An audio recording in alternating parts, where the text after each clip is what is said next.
आकाशी चंद्र चांदण्या तोडून मी का आणल्या, मनाचा पाळणा करू बांधून घे जरा झुला, डोळ्यात तूच साजणी सुखाचा स्पर्श तू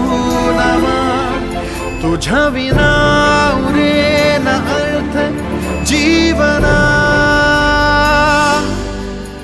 उजळे तुझ्या हसूने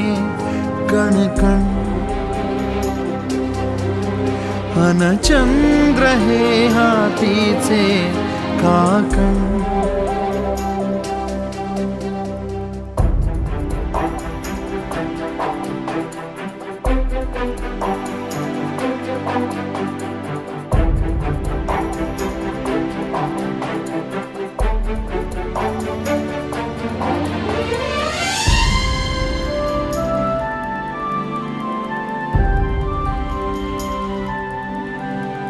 भेटीला आणि तू नवी कहाणी माळून श्वासात ये, लाटांची गाणी दे तुझी निशाणी मनात माझ्या पुरे, रंगवून टाक आयुष्य